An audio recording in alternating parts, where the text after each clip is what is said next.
Good evening, everybody. Welcome to the Blue Abroad show once again here on the Blue Abroad channel. For those of you who've been watching on the Blue Abroad Nation stream, apologies for that. We're going to start this all over again. Lucky we only went for a few minutes. We are brought to you by Shad from Assertive Media, and we're here in the studio again. Shad's feeling a lot better, and we're looking forward to tonight because there's going to be a massive show. There's a lot of emotions happening at the moment. Things have spilled over. I've got a special guest who you'll see in a moment. We've got AFLW best and fairest to talk about. We've got the Carlton reserves to talk about. We've got a big round 6 to dissect, and then we've got to look ahead to a massive game against the absolute scum of the earth. So, Shad, let's run the intro and do this all over again. What's going on? Martin's been very impressive every single time. Thanks to all the Carlton supporters and thank you for all the love. Dave Simpson playing Glasgow, and there's a vantage moment. Ball inside 50, control! He strikes it beautifully. He's got it. Yeah. Alrighty, we're here again. This is actually the perfect start. A little bit of a technical difficulty, but you know what? Nothing's perfect. This football club's not perfect, and neither are we. So we're going to move on. I've got Joe with me. Joe, what's going on? Hello, again, good mate. Yeah, no, I'm all good. I'm all good. We got through what we need to get through. We did. This is good. As we said before, if you don't laugh, you die. Yep, exactly right. So that's Exhibit A. yeah, no, we're absolutely not going to gloss over anything tonight because there are some serious conversations that we need to have about a bunch of things. But the idea with this every week is to be as practical as we possibly can. And the one thing that everyone that comes on this channel, they never gloss over the bullshit. No. I maybe sometimes get sucked into the Kool-Aid. Well, probably a lot. Yeah.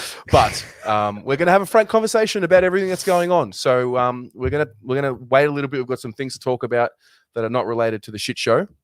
But how are you? What's going on? How's the Almost Blues Brothers? Yeah, no, it's going good. It's going good. We've got episode 15 coming up tomorrow morning, hopefully scheduled for. We'll, if not tomorrow, it'll be Wednesday this week. Just been a little bit busy, so the editing might take a little bit more time. Want to make sure that we get the quality that we get each week. But I just want to say thank you again to everyone that's tuned in. I know a lot of Blue Abroad listeners tune in.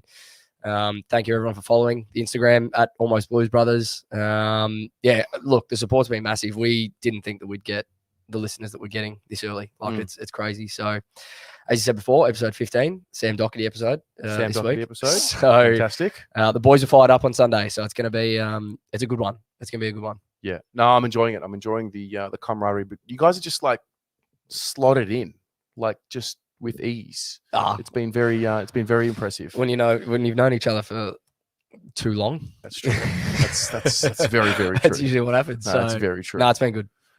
Listen, mate, we want to get started as soon as possible. Before we do that, I want to thank a few people. Obviously, did thank Shad and Assertive Media for having us here in the studio.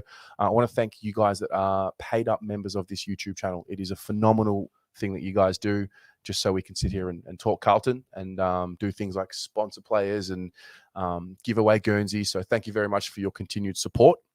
We'll have your names spread out across the bottom of the show throughout the night. But let's begin with a few things. Let's start with the positive, because one thing we know about these women at this football club is they always give us a positive. Yep. They make us proud. Yep. So why don't we give a nice shout out to the season that was. Now, you guys at the Almost Blues Brothers, you really started off with the women. Yep. And following them week to week. That's why it's good to have you here. Darcy V takes out the best and fairest. Was that a shock to you, or do you think in the end that was well deserved? How did you find her season? Yeah, I mean, look, Maddie was the standout for me, but I think she's just the standout because of the player that she is. When you look at the season in totality, Darcy really got going in the second half, and yeah, I think thoroughly deserved. Won the goal kicking for the comp. Was pretty pivotal in a couple of wins. She just turns it on in some quarters and really flips the game on its head. So, no, massive congrats to Darcy. I think she absolutely deserved it in the end. So, yeah. For sure. I saw the article about the BNF and her video, and it was described as a rebirth of Darcy V, which very true. Yeah, early on in the season, me and the boys, we actually said that she looked like she needed a spell because she did. Like, she didn't look like her old self.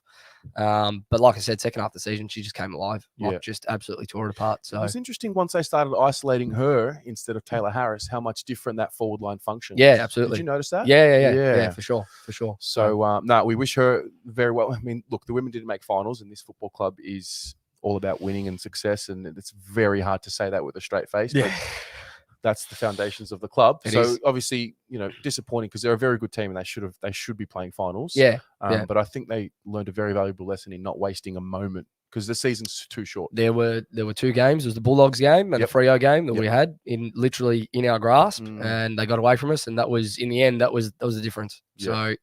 So let's hope they can learn from it for next year. We've got a good young crop in the midfield coming through. Yeah. With some experienced heads there. So I think we're going to be placed next year pretty well to get back to that finals contention. Do you think the co-captaincy will happen again? Because Katie Loynes has hung up the Yeah, boots. no, I'd just give it to Kez. Yeah, she's a star. She is. I love everything she's about. Yeah. The way she carries herself on the field, off the field, the way she speaks. Yeah, she's just a leader. You can see it. You can see the way she plays. You can see the way that she speaks. Just leader all around. So I think just give it to Harrington and let her go. Fantastic. For sure. Fantastic. The next item on the agenda is the Carlton reserves. They had a fascinating game. Oh, mate. So I only watched the first half. I only got time to watch the first half, but then I went back and watched some second half highlights. First quarter, I messaged you. And you I was messaging like, me from the 6th goal in a row up until the 12th. And I just kept saying 8, another 9, one. 10. And we kicked the first, I think it was 11 straight. And then that second quarter, I don't know what I saw. I was like, these are just 2 completely different sides. Both of them that came out. Just anyway, thankfully, we ended up streaking away and got the win. But it was a weird game. Weird game. Yeah. I listened to the Blues Footy podcast this morning in the car, and Jed and Harrison were talking about it, and Jed was at the game, and he went, because with the reserves, you're allowed to go behind the huddle during the quarter time breaks.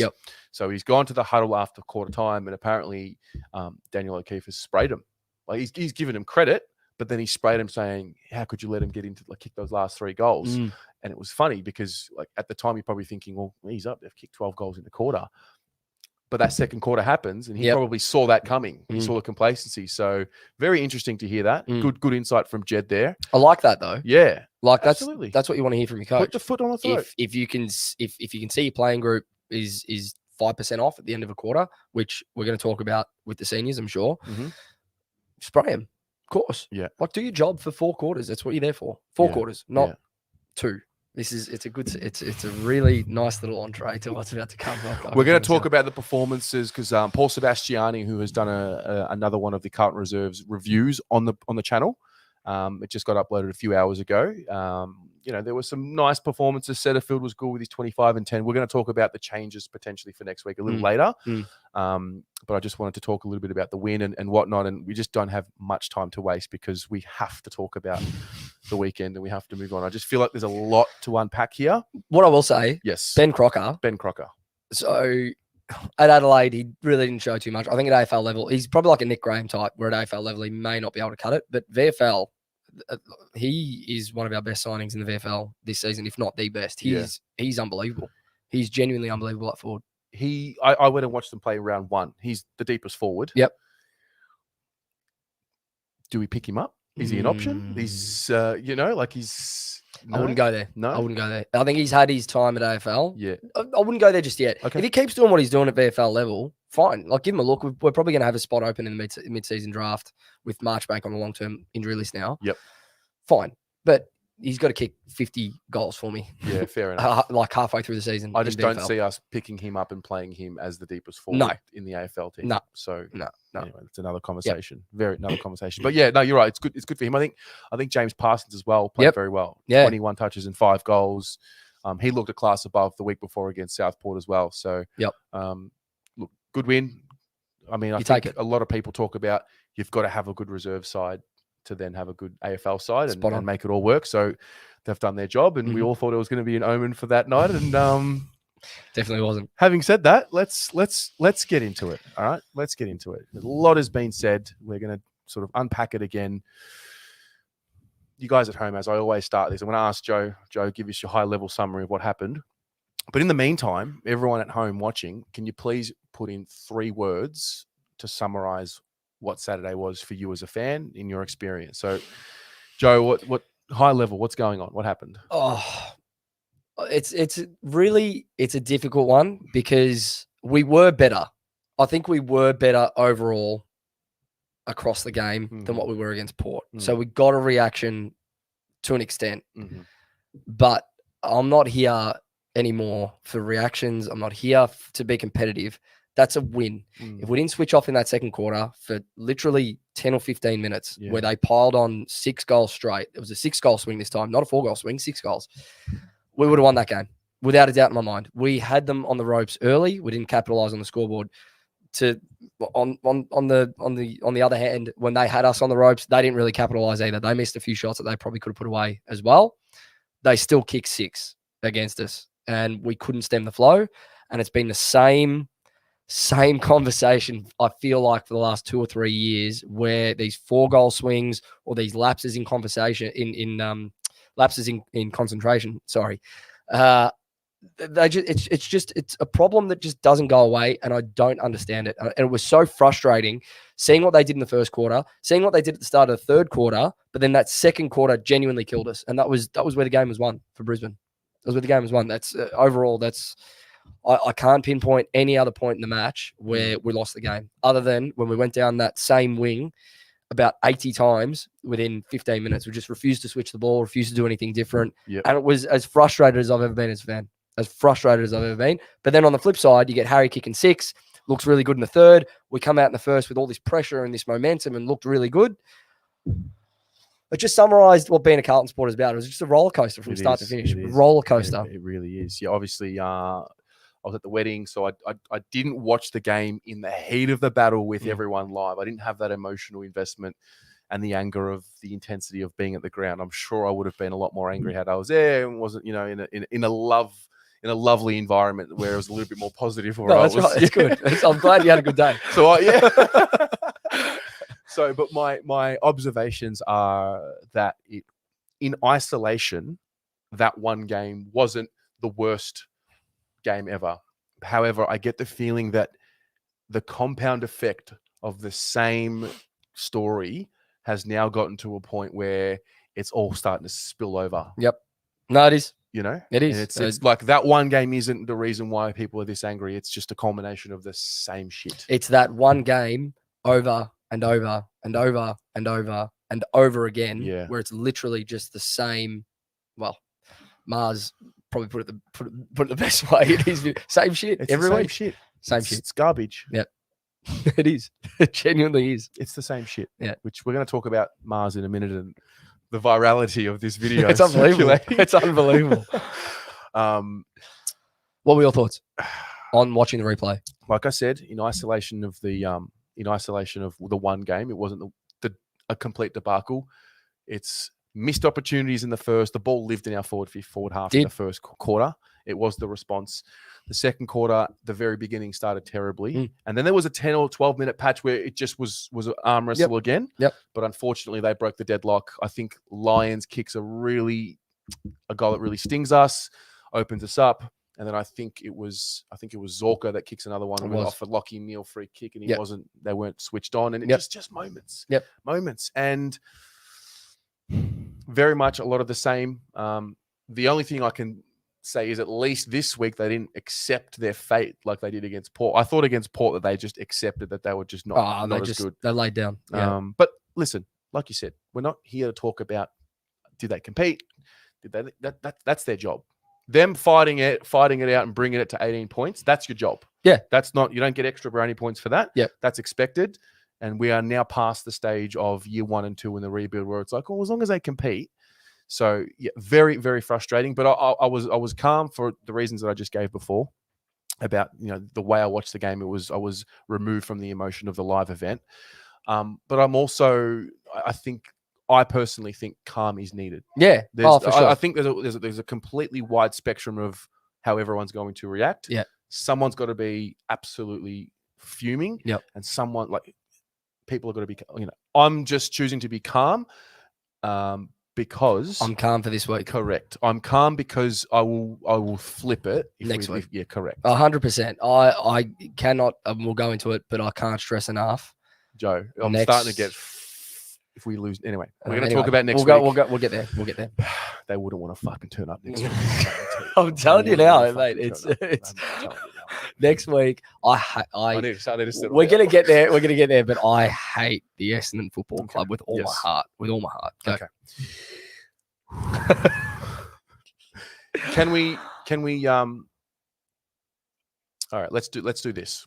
I'm going to ask you and I'm going to ask the audience. Yep. Give me something that worked and something that didn't work.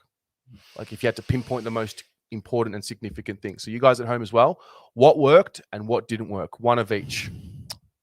For me, I'm not going to say what worked. I'm going to say when it worked. Does that Okay. make sense? Yes, absolutely. When it worked was when we won clearances, especially out of the center. Okay. So we started the game on top of the center clearances. They couldn't get near it. And we broke away from stoppages. Cunningham looked good coming out of the stoppage. Williams looked good on the outside. I think Murphy went on the outside at one point as well. Yes. Am I right? You're right. He did.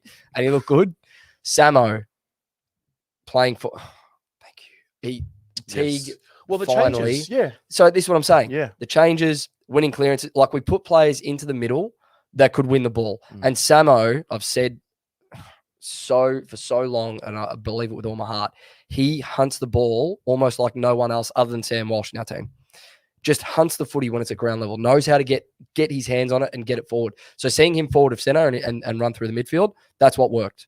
Seeing us win clearances, go inside 50 with really clear opportunities and hit Harry up on a lead or hit McGovern or whatever it was, that's what worked. Yeah. What didn't work, I've already said it, was that second quarter. And it was literally, the way I described it to Jules at the game was, it was like watching insanity personified. Yeah. We just went down that wing over and over and over again without any change whatsoever. Do they not have the ability to think mid-game and Well, this is the thing.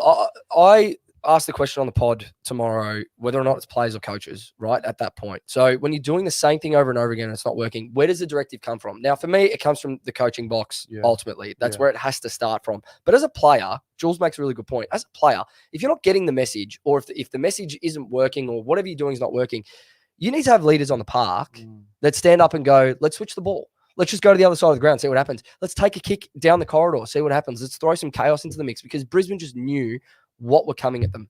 And that's literally the only thing that I can pinpoint of what didn't work. I think our skill errors were still there. We're a little bit cleaner. We just panic sometimes with the ball in hand. The biggest thing for me was just that over and over repetitiveness where I was just pulling my hair out, like switch it to the other side of the ground. Like you've got players on, just try something different. Yeah. You can hear how frustrated I am just thinking about it. I can feel it. You? I think always trying to summarize high level. I think individuals worked, and I think system didn't work. Fair. Like, as a summary. What is the system? I don't know.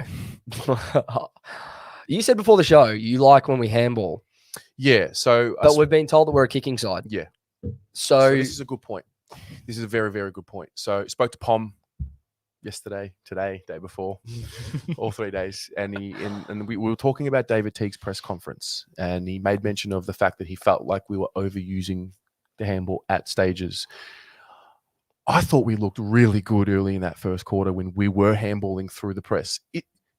Again, I'm no expert. Isn't handballing the key and the formula to cutting up a press? Yep. Didn't we get Williams and Sard as running players? Like, they're Spot on. perfect for a handball game, no? Yep. And they receive and run Cunningham, and Murphy, kick. like guys in the link in the chain. I mean, I don't know. Maybe I'm clutching at straws. I just feel like not that I'm saying I want to become like what North Melbourne tried to do a few years ago and just handball everything, but I think there is something to be said for that handball chain. Oh, for sure. We've got players that can handball to players that can handball receive. So get them in the right areas and get the right people kicking, get the right people handballing. Like, very simple. Yeah. I'm not saying Cripps has to have 25 touches and 25 handballs.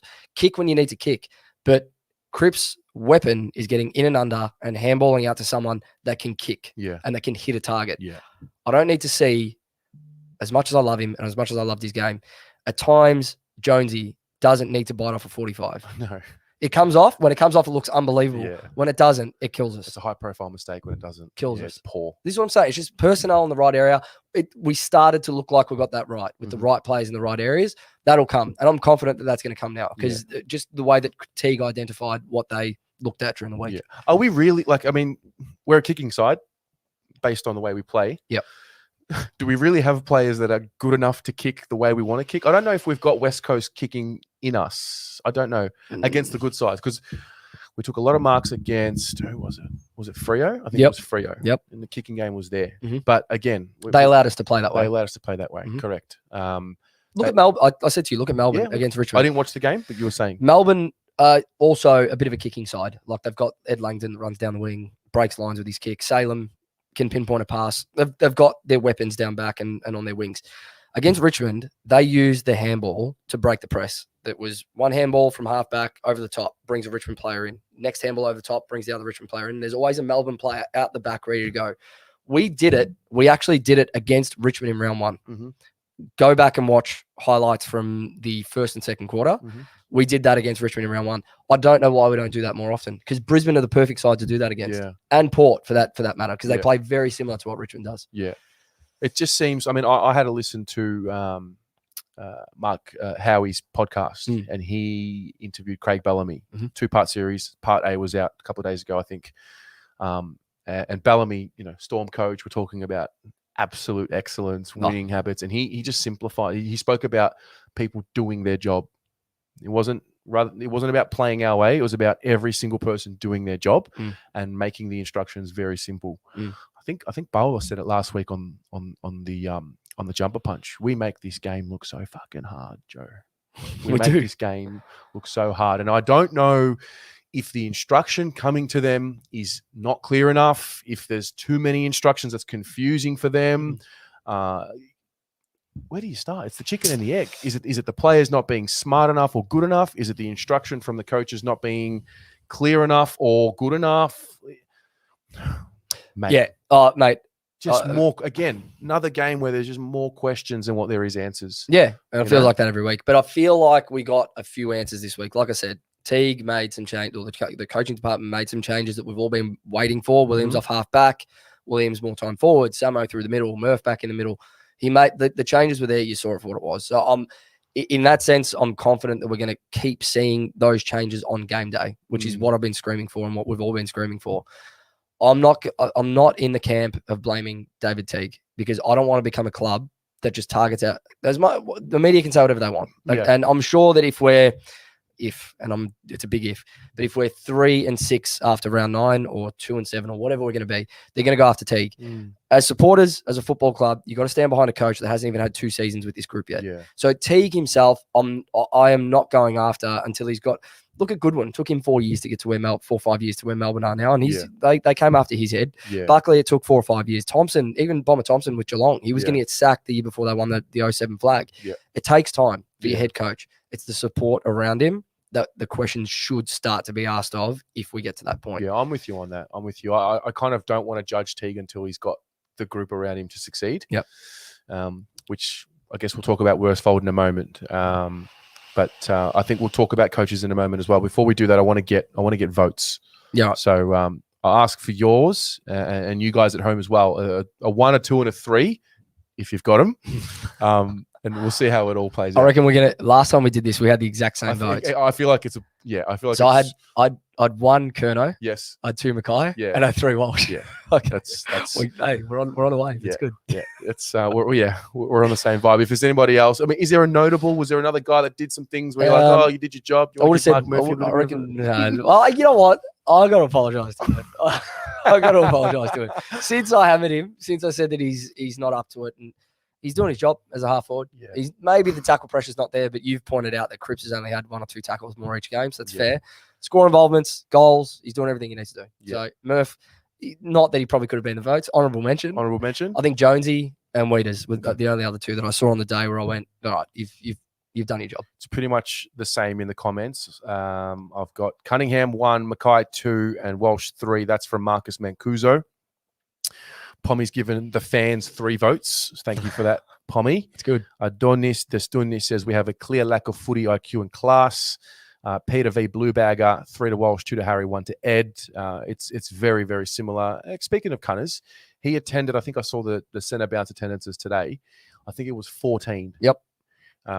Him sprinting off that with that kind of effort, how can we bottle that up? Yep. And get that for... He doesn't need to have 25 touches a game. You just took the words out of He my mouth. doesn't. Yep. But that kind of intensity at stoppage, yep. David. Pace kills. Yes. And it's not just Cunners. It's even Samo's got a little bit of breakaway speed as well. He's not super quick in top flight, but he's got breakaway speed from a contest. Samo, Williams doesn't need to be playing in and under. He can play in the midfield, but he's got to be on the outside in that same role that Cunningham was playing. Yeah. Cunners, we've got the players to be able to do it. Just need to see it more consistently. Yep. Yep. Absolutely.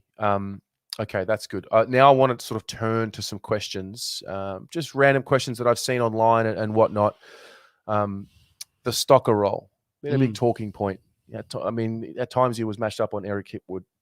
That surely is a breakdown. That's right? Again, but coaches or players, who's the directive there? Because I did see Doc at one point put his hand up and go, Stocks, what are you doing? I'll take him. As in at the game? Yeah. As in, I'll take him. You go take, I can't remember who it was, one of the other smaller forwards. I think it may have been Robertson when he was resting forward. Yeah. Take Robertson. Fine. Player, put their hand up. But I'm all for Stocker playing off the halfback. This is another thing that Teague said. And I feel like it was a little bit of a changing of the guard because we've been talking about Samo in that role, right? And we scratch our heads as to why is Samo playing off a halfback flank when he was drafted as a midfielder. I feel like, and Teague said it in his press conference, they want players to be able to prove themselves in the back half and on the defensive side of the game before they get the opportunity to break a game open through the midfield. And I actually kind of agree with it. I do. Because if you can play that role, you can play further up the ground. That's spot on. I think Stocker, what he did on the weekend, first game back at AFL level for 2 years or whatever it's been, was good. I probably couldn't have asked for anything more. If he had broken the game open, we'd be sitting here going, fuck, he got us the win because we probably would have won if he was that sort of player. His awareness to spoil was really good and get a fist to it.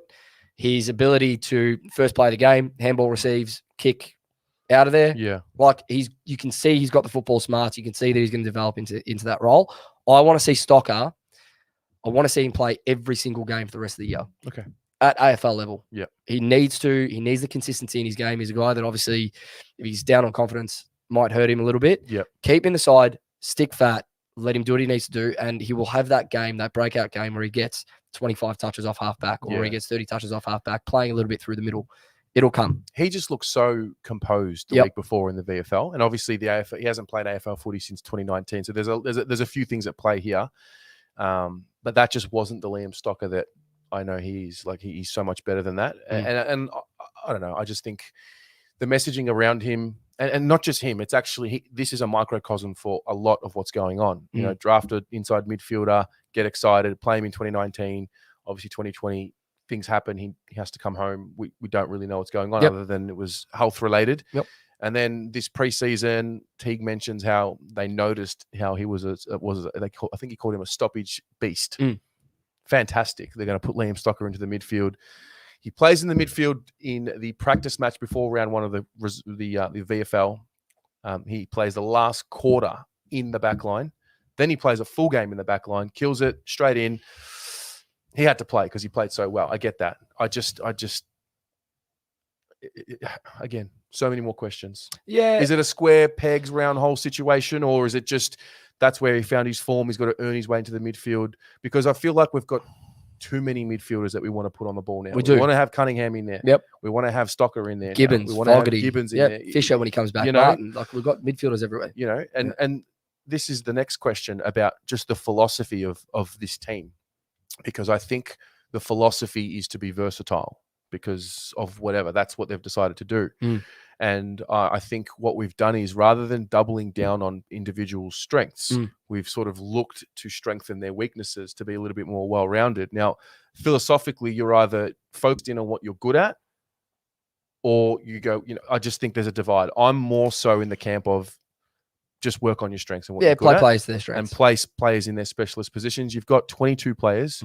I get some of them got to be versatile, but do we really need 7 midfielders that can also play forward and back? I don't know.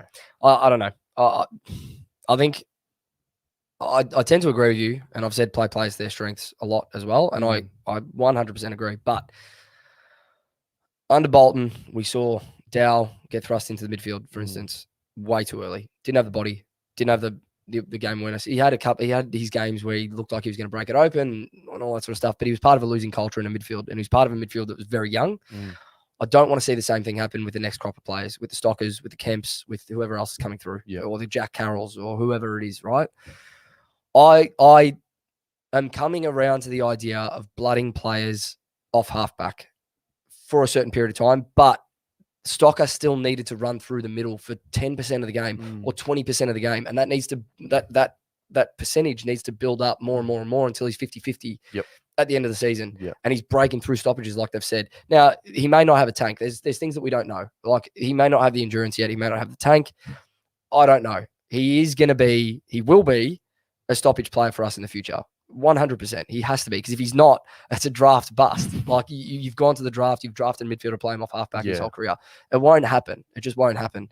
I think we just got to be patient. I don't want to see the same developmental errors that we saw 4 or 5 years ago with players blooding them too early in positions where they're just exposed way too much. Yeah. I mean, Daisy Thomas spoke about that last week. I don't know exactly where he said it, but there was the quote that came out about the mentality of the club when he was at the club was about getting a lot of these kids to 50 games as soon as possible. And you look at, so we're talking about Dow, Fisher, Samo, O'Brien, etc., Jacob, Harry, Charlie, etc. I think the only one that we gave a little bit of tough love to was Harry. Remember at the start? He wasn't playing at the start. We were all cracking it. Like, why isn't he playing?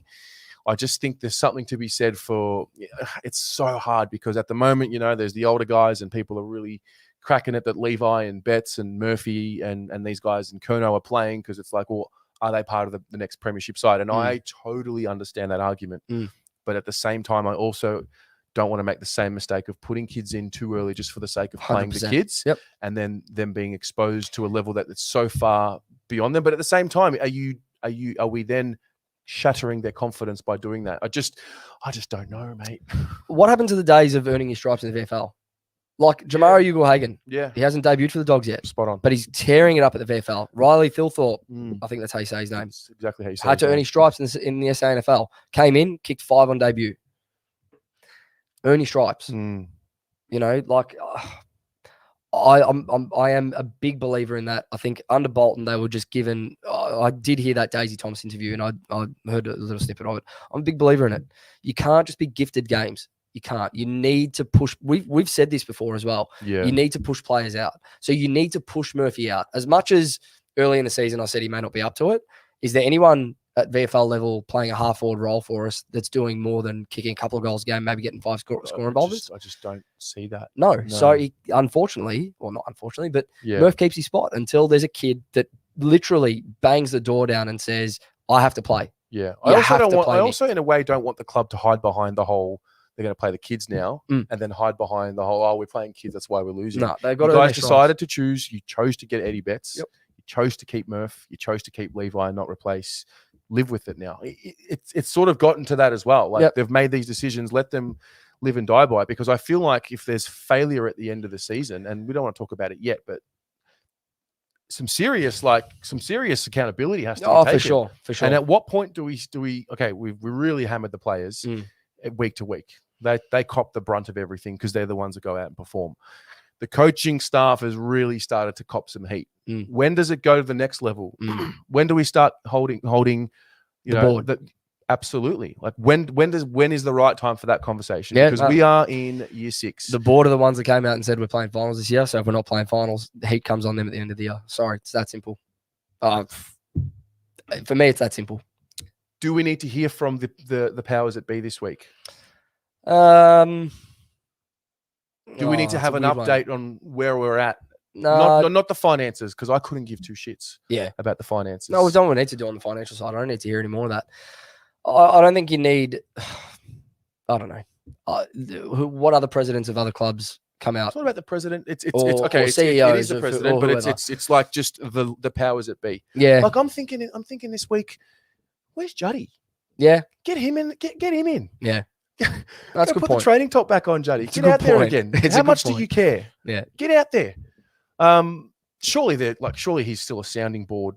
Oh, he would be. For the midfielders. Like, I understand Brent Stanton is the midfield stoppages coach, which is a whole nother issue that we'll talk about, maybe not right now. Because at the end of the day, we can harp on about coaches and whatnot. Nothing's changing until the end of the year. Yeah, exactly. If at all. Yep. Yeah, we can talk about how we asked for it at the end of last year and the year before. Okay, fair enough. But like, it's round 7. The coaches are all staying until the end of the year. Yep. I think that's just what's. I just got to live with it. We've got to live with it. Yeah, that's fine. So, but just what do we need, mate? Is it Jesus? That'd be Juddy, wouldn't it? That would be Juddy. Yeah, look, I don't know. It's a wait and see till season's end. Yep. Simple as that. Right now, we just have to start winning games. Yeah, correct. And the good segue into the next part. We're going to play a little clip. Shad, if you can play the little clip about the fans and about the division. I want to ask you what you see when you see this clip. Yep. Yeah, cut them off. Same shit every week, dude. Fucking garbage. It's garbage. Fuck off. It's garbage, dude. Absolute garbage. They're cut each other off. It's the same shit every week. So this has gone viral. Absolutely viral.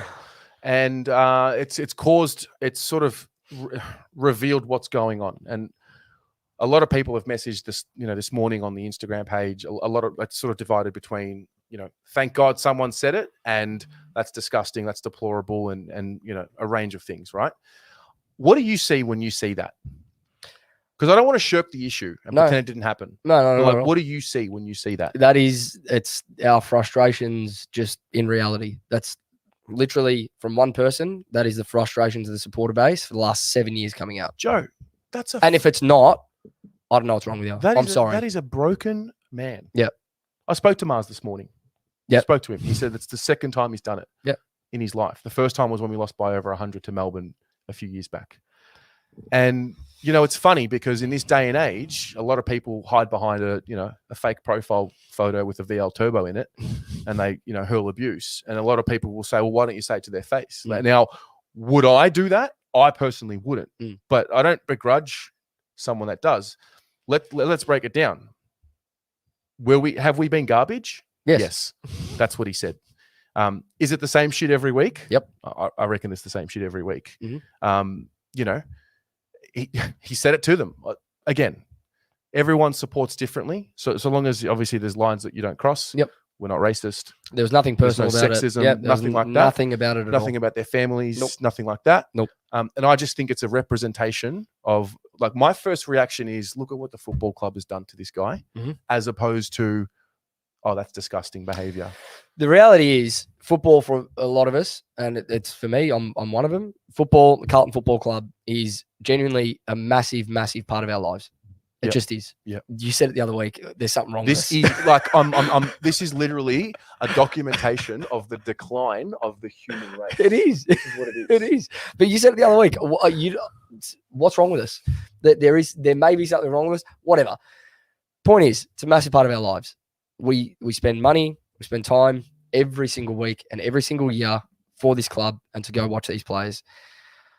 What Mars said and Mars's frustrations, for me, it's just, it's in reality where we're at as a supporter base. And if you're not there, that's fine too. Yeah. That's fine. If you're happy watching these guys week in, week out, dish up the same shit that they dish up, fine. Don't say your piece. But if you're frustrated because you've put time and you've put money in, I've missed birthdays to go to games. Absolutely. I have. I'm sure you've done the same. Yeah. Like, so many of us give up our time for this club every single week. That is just frustration when it needs to be frustration. The guy has been a member for over a decade. Yep. He's at a reserve seat for, like, you can't question how passionate. I've actually sat with him. He's extremely passionate. Can it go overboard at times? Absolutely, it can. Does it come? I think at the end of the day, it all comes from the same place. We all want to win. Yeah. We've all got different tolerance levels to this. And I just think he is a representation of a lot of fans who have had enough. Absolutely. Had enough. Yep, absolutely. I'm a little bit different. The more crisis that it seems like, the more calmer I get. because I try and like find the practicality as soon as possible. But shit, like if that's how if it's how he was feeling, yeah, if it's like we said, there was nothing personal about it, no personal No, attacks, that's it. nothing like that. Yeah, It's frustration. Exactly right. And I get it. You know, there's kids around, but you're a child up until you're probably 13. Yeah. Then you're a teenager until you're 19, and then you're an adult for 65 years on average. Yep. So let's like this is an adult Wasn't world. getting violent. No. There was nothing about it. It was purely voicing his concerns. No, that's right. That's how I look at it. That's exactly right. So I wanted to show it because it's just a representation of a lot of us fans. Yep. And we've been sold a dream and sold this and told this and it's just it just feels like a constant PR machine spilling out. Like I've seen the script. What is the distraction going to be this week? When is it going to be desperately about winning? You know, as opposed to competing and playing our way. So I'll leave it on that. I think fair. I think that's all we should talk about. I've had a look. I asked some questions of you guys in the audience about what you want us to talk about tonight. That was one of the most that was one of the important ones. The other one was about the rebuild. Is it maybe not the right time to talk about where the rebuild's at because we're 2-4? But I think if we go back to 2016 after we had drafted our guns in the 2015 draft, I reckon a lot of us would have been saying, oh, you guys just wait 5 years from now when these guys are, 23 years old, this competition's screwed. Because we had all those Rising Star nominations in 2016. Yep. We're 2-4 in the sixth year. Like, don't want to panic, but I was definitely one of those people that said, wait till 2021. Literally. Like 2021's our year. That's when competition is going to break open. We're going to have all these kids that are going to gel at the same time. We're going to be like GWS. Like it's all going to fall into place. Nowhere near it. Now, Mars, frustrated as a fan, supporter. It's 7 years into a 5-year rebuild, which is what we're told, right? Again, I want to link this to a point I made earlier. I don't look at it as a rebuild anymore. I'm done with that because it's not. The rebuild was under Bolton. That's how I look at it. Bolton tried to rebuild this club within a 4-year period, failed. Didn't happen. We didn't get the right players in. The development was as shocking as I've ever seen at a football club with our kids, if I'm being honest. David Teague has had not even 2 seasons at the helm of this football club. This isn't a rebuild. This is a transition phase. So I see Teague taking us to finals. We all want it to be this year. They've said that it needs to be this year, and I still hope it's this year. But it's not a rebuild anymore. We've got the list. The list is in the best possible position that it's been since before Malthouse. Correct. Honestly, it's the best list that we've had. Yes. So there's a positive. We've got the cattle. We know we've got the right players. It's about finding where are their strengths within the game plan that David Teague wants to play, and do we need anyone else to fill any gaps? Which this offseason is going to be another big one.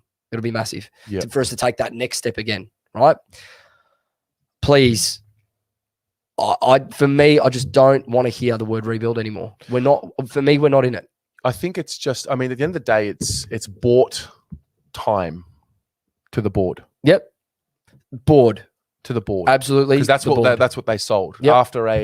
After a failed attempt at the Malthouse situation, because that was a failure, even though he played in finals, whatever, asterisks. Then the Bolton thing, that was a failure. And if they don't get the Teague appointment correct, that's going to also be a failure. Now, I think we all bought in for 3 to 4 years, definitely. Last year was probably the first year where the pressure really started to come to play final because we put ourselves in that position. This year, I just feel it going to another level. I don't even want to imagine a 2022 without finals. Like Duckless, like where's the reality? Like at what point? At what point does it turn? This is what I'm saying. Like it's, I don't know. If we're going to learn, if you have to learn from your mistakes in the past, whether you're a club person, whoever you are, right? We sacked Ratton, brought in Malthouse off the cuff, thought that was the answer. We're going to win a flag. We're going to play finals. We've got the list. We've got whatever. Got the experienced coach. We just need the experienced coach Yeah. that's won a flag, 3 flags in 20-something years, whatever it was. Not that impressive, to be fair. Yeah. I don't want to. Joe goes back. I don't want to see. Oh, don't even get me started on Mick. I don't want to see this club turn their back on Teague. Yeah. Supporters, board, players, whoever. Yeah. Do not turn your back on Teague as a head coach. He hasn't had the time to deliver. I'm with you on that. I don't want to see this club, if Buckley comes out of contract. Oh my God. Right? Do you understand? Oh, okay. He made a prelim. He made a granny. I don't care. Give our man time. Yeah. If it means, now I'm not saying that we're going to miss finals this year, but just the way that this season's going, we might. It's just a reality. Looks pretty It's a reality at this point. We might miss finals. I don't want to see Teague sacked at the end of the year based on less than 2 seasons of experience with this list. I just can't. Because if it does, it'll be the same cycle. I promise you, it'll be the same cycle. We're going to get a coach in that's going to absolutely fucking destroy our club, and we'll start all over again. And we'll be sitting here in 2030 when I'm almost 40 years old. You're in your 40s, and we're going to be saying the same thing. I promise you. Just give it time. Be patient. You can be frustrated. We can do what we do here. Let's not feed into this media circus that may come fatigue, because it'd be the biggest mistake we've ever made. Yeah, look, I'm with you on that for sure. The Worsfold appointment has gathered again. Everything gathers one side or the other. You know, we all ask for experience in the coach's box, premiership experience. We tick that off, but then there's but it's John Worsfold. Oh, you know, he's from Essendon. Oh, enemy. Blah blah blah. Oh, you know, he's a has-been. It's done. So again, a wide range of opinions. At the end of the day, I think no matter what, at least it's like a move. It's a move. It's a move. And Teague asked for it. Yep. He asked for it. And then there's the other side of, well, hang on a minute. We said we wanted a coach that didn't need training wheels. Now we've put him back on him. It's hard because the bold and brave and honorable thing to do is ask for help. Yep. So he's done that. So I have no issue with that. It's just there's so many different elements to this, and however you look at it is however you look at it. Yep.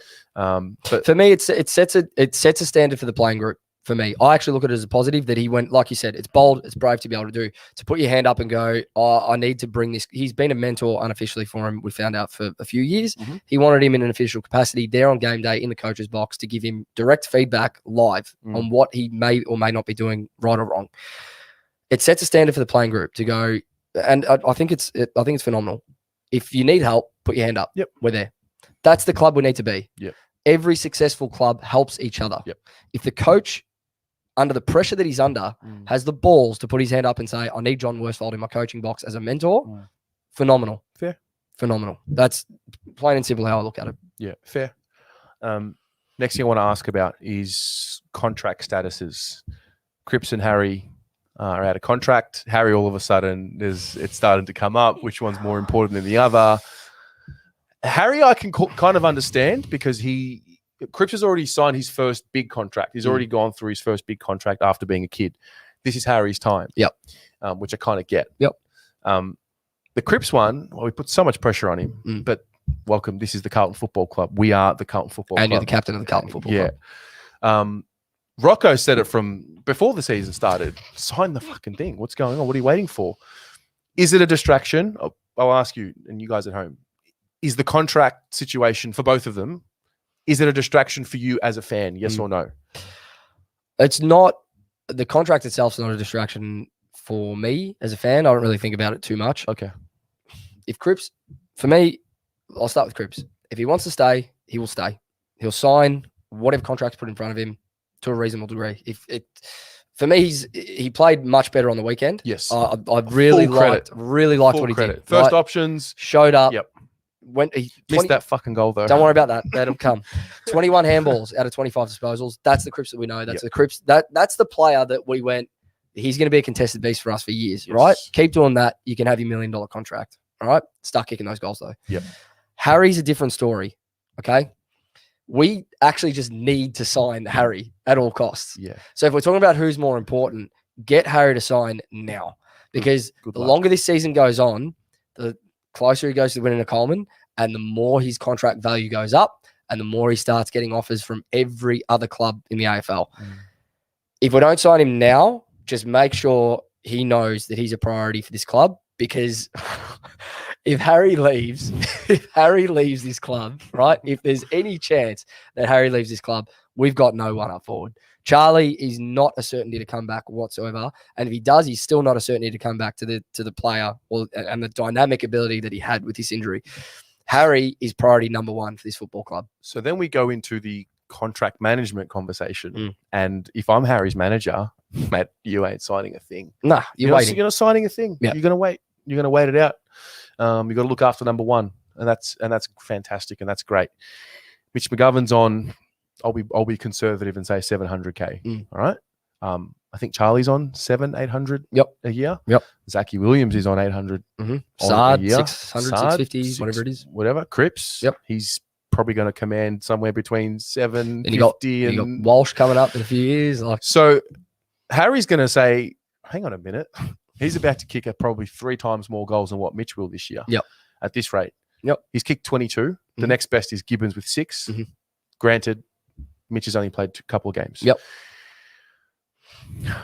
I'm just forecasting a future headache. It's just I don't want to say that we could be Collingwood in a couple of years in terms of a trade period, but if we're looking at fitting players into the cap, like it may be that you see a McGovern traded and that we pay half his contract elsewhere, or you see, I don't know. If we're forecasting, that's potentially where it could end up at, because we're in a fortunate enough spot, but an unfortunate enough spot where we've got really, really good players on our list. Individuals, really good individuals, just aren't playing under a really good system at this point. Yep. If the system clicks, you can convince players to take a little bit less money for flags. Yeah. Right. But right now we're not there. Yeah. We've got nothing to convince them on other than money to stay. Yeah. We haven't had a player leave yet. No, we haven't. I spoke to Paul Barbazza about this today. Yeah. We haven't had a player say, I want out to the caliber of a Harry. I think the last one may have been Zach Tui. Yeah. Or Lockie Henderson. Yeah. One of those two. I genuinely can't remember a player. Gibbs, maybe. We got the currency for him. Mention his name again. Say his name again. Gibbs. Could have been, Fucking cheered him off. Bryce, Anyway. But my point is, we haven't had one for a while.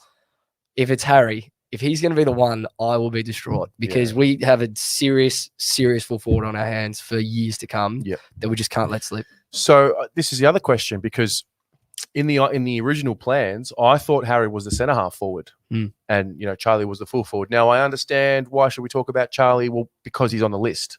Until he's not on the list, he's on the list. We can generate, would you say, something like 5 to 7 shots a game for Harry this season? I don't know what the exact number is, but I feel like it's probably between 5 and 7 shots with our system. I'm just thinking a little creatively. Who do you trust more to have 5 to 7 shots on goal a game? Harry or Mitch McGovern? Who's like, you know what I mean? Like, if you had 5 to 7 shots on goal, set shots, who is it? It's actually Mitch. So why don't we play Mitch out of the goal square and play Harry up the ground? Yeah, no, it's fair. Am I being completely crazy? I think Harry's just a bit more dangerous in a contested situation. If he's got to crunch a pack, or if he's one-on-one with his defender, I feel like he's shown this season that he can really. Harris Andrews, Darcy Moore, 2 All-Australian defenders last year. He's kicked 10 combined on them. Fair. Like, has Mitch done that? No. So, okay, I understand why Harry's the go-to. Yeah.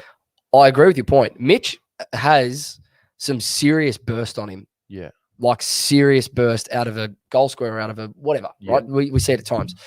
I just don't think he has the all-round ability that Harry does to get those 5 shots a game or 7 shots a game. We can give it to him. We could give him the opportunity to get the looks, whether or not he clunks them, whether or not he gets himself in a position to mark or to get a free kick or whatever it is. I don't think he's got that like Harry does. I just don't think Mitch is a centre half forward.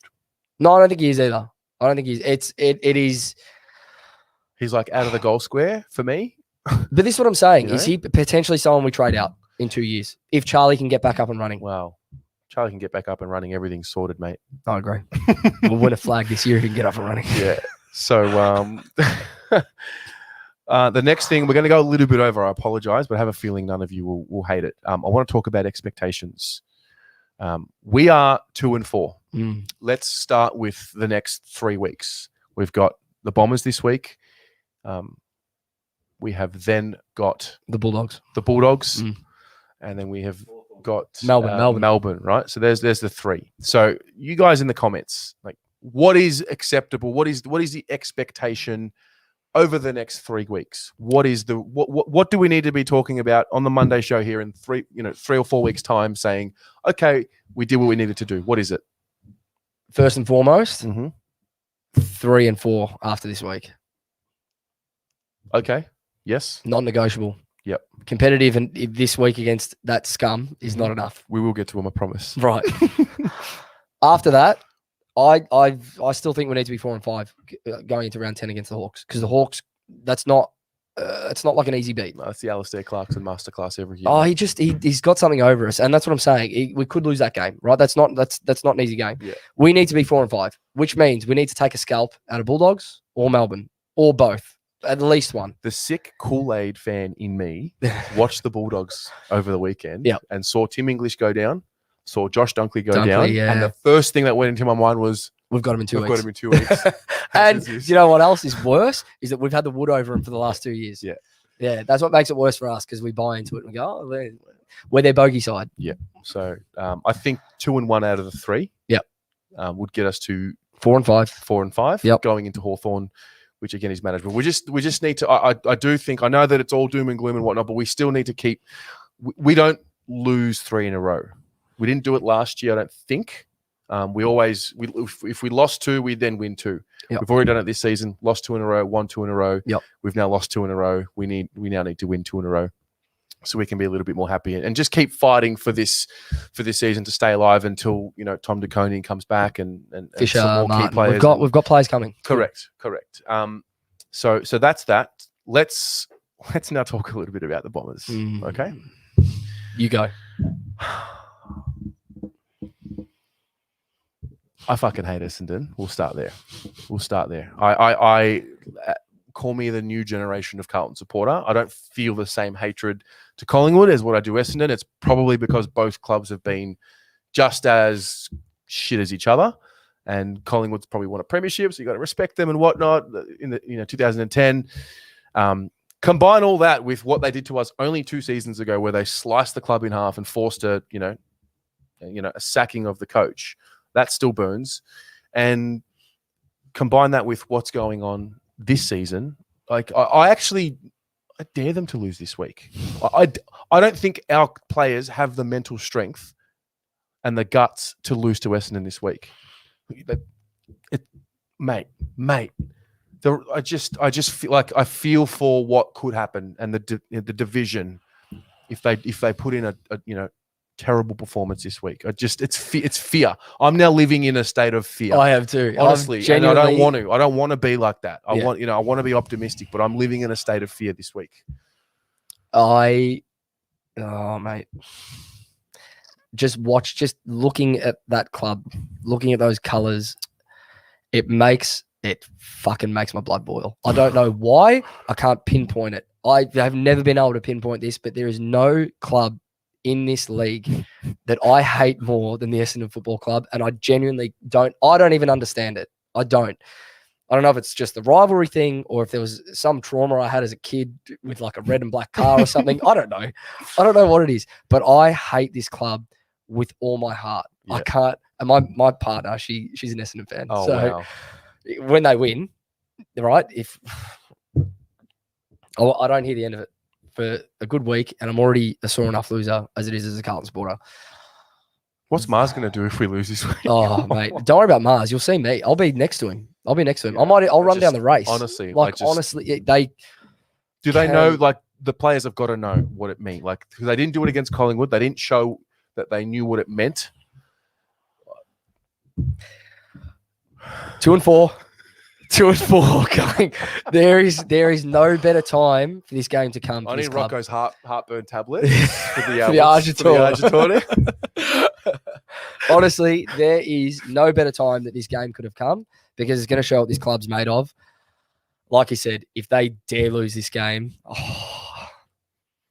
I don't know where I'm going to be at next week. Honestly, mate. I don't know where I'm going to be at. And next week, we've got every right as fans, if we lose to Essendon in these circumstances, and considering that they're genuinely shit. I'm sorry, their list is nowhere. They're kids, mate. Or the only thing that will beat us, the only thing they've got that can beat us is effort.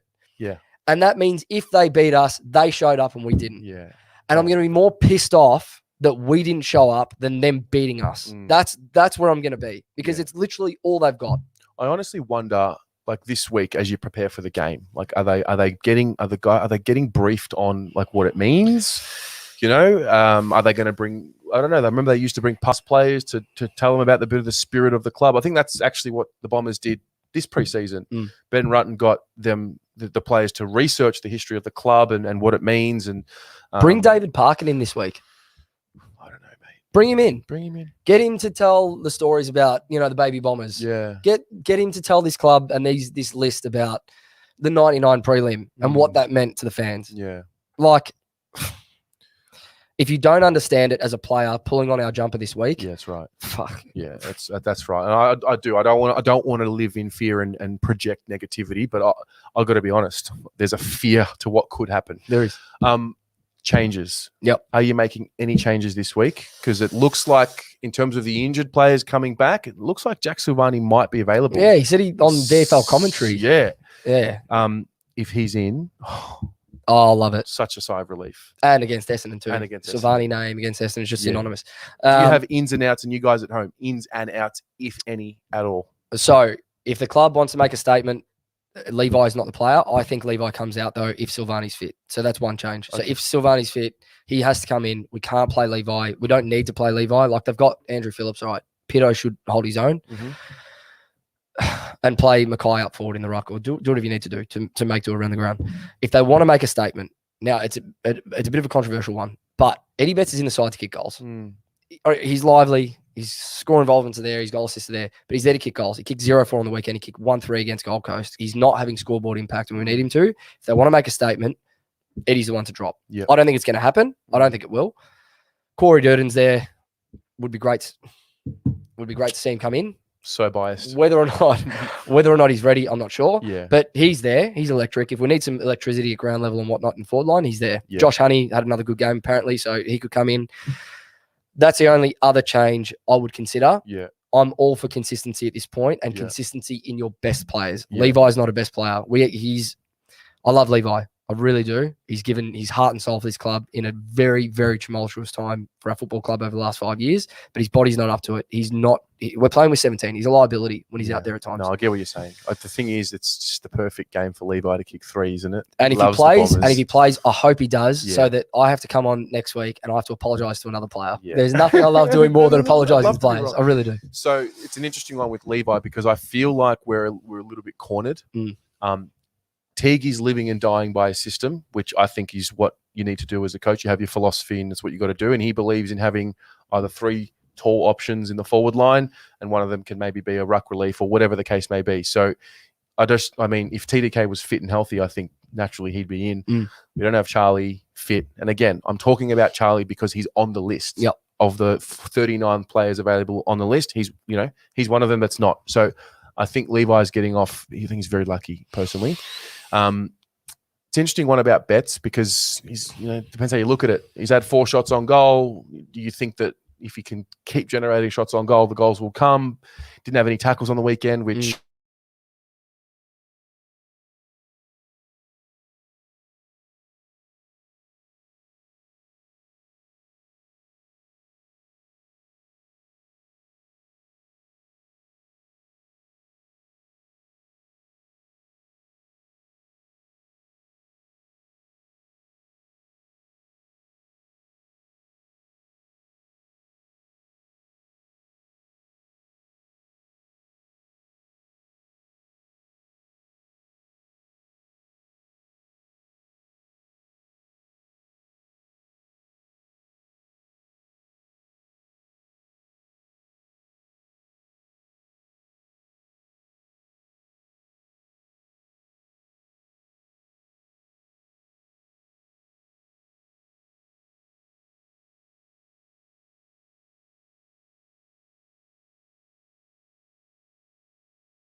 Okay. So as you can see, Are we on? we're on. All right. So we're basically the Carlton Football Club from round 6. We've died in the arse. Long story short, we're going to end the show. Guys, have an amazing night. Love you all, and look out for Almost Blues Brothers tomorrow, if not tomorrow, Wednesday. Yep. Jumper Punch tomorrow night, Blues Footy Live Wednesday night, and then the Next Gen Boys Thursday, and then Blue Abroad Nation on Saturday morning. Sorry for the technical difficulties, but we are the Carlton Football Club, and this is just what happens. We'll be It's better. been good. It's been good. Take it easy, guys. Thanks, Have guys. a good night.